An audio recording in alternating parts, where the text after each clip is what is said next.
മഹാദേവന്റെ അനുഗ്രഹം എല്ലാ ഭക്തരിലും നിറയട്ടെ. ഭക്തരെ, ആത്മാഭിമാനം നഷ്ടപ്പെടുത്തുന്ന ഒന്നിനു വേണ്ടിയും യാചിക്കരുത്. പിന്നീട് അതൊരു ശീലമാകും. ബഹുമാനം ഇല്ലാത്തിടത്ത് ഒരിക്കലും സമാധാനം ഉണ്ടാകില്ല. ചതിക്കുന്നവർക്ക് നുണകൾ സത്യം പോലെ പറയാനും അഭിനയിക്കാനും കഴിയും. സത്യസന്ധമായവർക്ക് ദേഷ്യം അധികമായിരിക്കും. ക്ഷമയുള്ളവർക്ക് സഹതാപം അധികമായിരിക്കും. ഭക്തരെ, സമയം നമുക്ക് കാണാൻ സാധിക്കില്ല. എന്നാൽ അതേ സമയം തന്നെ നമുക്ക് പലതും കാണിച്ചു തരും. മനസ്സിൽ ആഴത്തിലുള്ള മുറിവേൽപ്പിച്ചതിനു ശേഷം പിന്നെ എന്തെല്ലാം സ്നേഹപ്രകടനങ്ങൾ നടത്തിയാലും അതൊരിക്കലും ആ മുറിവ് ഉണങ്ങാനുള്ള മരുന്നാവില്ല. ജീവിക്കാനുള്ള പരക്കം പാച്ചിലിനിടയിൽ ഒന്ന് തളർന്നിരുന്നാൽ മനസ്സിലാകും നിങ്ങളെ സ്നേഹിച്ചവർ ആരാണെന്നും സ്നേഹം നടിച്ചവർ ആരാണെന്നും.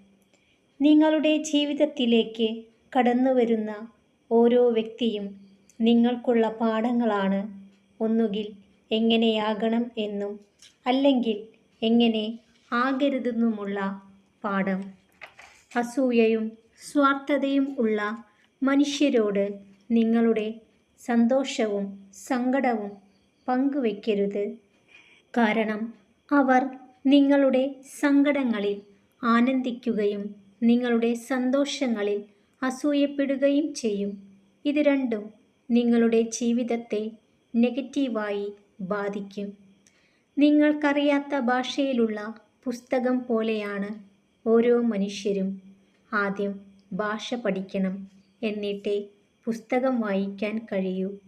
ഭക്തരെ, സ്വയം തീരുമാനം എടുക്കുന്നതാണ് സ്വാതന്ത്ര്യം. പക്ഷേ ആ തീരുമാനം നടപ്പിലാക്കുന്നതിന് മുമ്പ് ശരിയാണോ എന്ന് കൂടി ആലോചിക്കുന്നതാണ് പക്വത. സ്ഥാനമില്ലാത്തിടത്ത് സ്ഥലമുണ്ടെങ്കിലും ഇരിക്കരുത്. സ്ഥാനമുണ്ടെങ്കിൽ സ്ഥലമില്ലാത്തിടത്ത് പോലും അഭിമാനത്തോടെ നിൽക്കാം. നിങ്ങളുടെ സ്നേഹത്തെ അതിന് വിലമതിക്കാത്ത ഒരാളിൽ കൊണ്ടുപോയി തുലയ്ക്കരുത്. സ്നേഹം സത്യമാണ്, ചില സമയങ്ങളിൽ പൊള്ളുമെന്ന് മാത്രം. കൂടെയുള്ളവരുടെ സന്തോഷത്തിനു വേണ്ടിയുള്ള ഓട്ടം ആയിരുന്നു പലരുടെയും ജീവിതം. ഭക്തരെ, പുറമേയുള്ള പ്രകടനത്തിലും പൊള്ളയായ വാക്കിലും മയങ്ങരുത്. അകം തിരിച്ചറിയുന്നിടത്താണ് വിജയം. അനുഭവങ്ങളാണ് ഒരു മനുഷ്യനെ ജീവിക്കാനും ചിന്തിപ്പിക്കുവാനും പഠിപ്പിക്കുന്നത്. ആരൊക്കെ എത്ര നല്ലവന്മാരായി അഭിനയിച്ചു കാണിച്ചാലും കാലം അവരുടെ യഥാർത്ഥ മുഖം ഒരിക്കൽ നിങ്ങളുടെ മുന്നിൽ വെളിപ്പെടുത്തും. നിങ്ങളുടെ സന്തോഷത്തിൽ സന്തോഷിക്കുന്നവരെയും നിങ്ങളുടെ ദുഃഖത്തിൽ ദുഃഖിക്കുന്നവരെയും ഒരിക്കലും മറക്കരുത്. അവരുടെ ഹൃദയത്തിൽ നിങ്ങൾക്ക് എപ്പോഴും ഒരു സ്ഥാനം ഉണ്ടായിരിക്കും. എങ്ങനെ തുടങ്ങി എന്നതിനേക്കാൾ എങ്ങനെ തുടരുന്നു എന്നതാണ് ബന്ധങ്ങളുടെ ആഴവും വ്യാപ്തിയും തീരുമാനിക്കുന്നത്. അതുകൊണ്ടാണ് രക്തബന്ധങ്ങളെക്കാൾ ഹൃദയബന്ധങ്ങൾ പ്രസക്തമാകുന്നത്. ഭക്തരെ, മറ്റൊരാൾക്കു വേണ്ടി നിങ്ങൾ മാറാതിരിക്കുക. നിങ്ങൾ എപ്പോഴും നിങ്ങളായിട്ട് തന്നെ ജീവിക്കുക. നഷ്ടപ്പെടും എന്ന പേടി കൊണ്ട് മറ്റൊരാൾക്കു വേണ്ടി മാറാൻ തുടങ്ങിയാൽ പലതും നഷ്ടപ്പെടാൻ തുടങ്ങും. അവഗണിച്ചവരെ പരിഗണിക്കാനോ ഉപേക്ഷിച്ചവരോട് അപേക്ഷിക്കാനോ വഞ്ചിച്ചവരെ വീണ്ടും വിശ്വസിക്കാനോ പോകാതിരിക്കുക. പ്രശ്നങ്ങളില്ലാത്ത ജീവിതമില്ല.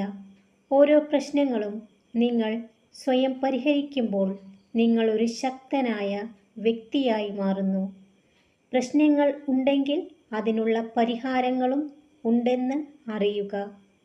നിങ്ങൾക്ക് മാത്രമേ നിങ്ങളുടെ സാഹചര്യത്തെ മാറ്റാൻ കഴിയൂ.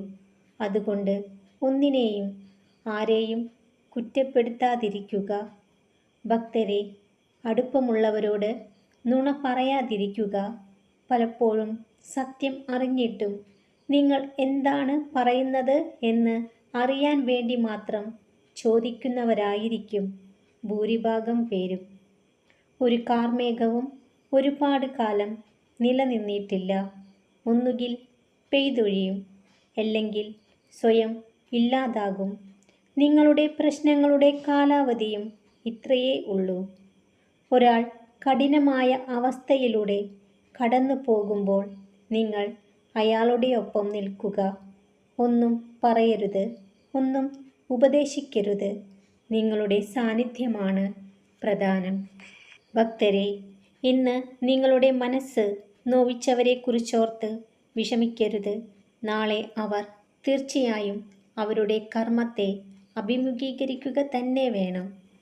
ഭക്തരെ, ഓരോ മനുഷ്യഹൃദയത്തിലും വേദനകളുണ്ട്. അത് പ്രകടിപ്പിക്കുന്ന രീതികൾ മാത്രമാണ് വ്യത്യസ്തം. ഭക്തരെ, ഇഷ്ടപ്പെട്ടതെല്ലാം സ്വന്തമാകുമ്പോൾ മാത്രമല്ല ജീവിതം മനോഹരമാകുന്നത്. സ്വന്തമായതെല്ലാം ഇഷ്ടപ്പെട്ട് ജീവിക്കുമ്പോഴും ജീവിതം മനോഹരമാണ്. എല്ലാ ഭക്തരും സന്തോഷത്തോടു കൂടിയിരിക്കുക. മഹാദേവന്റെ അനുഗ്രഹം എല്ലാ ഭക്തരിലും നിറയട്ടെ. ഓം നമഃ ശിവായ.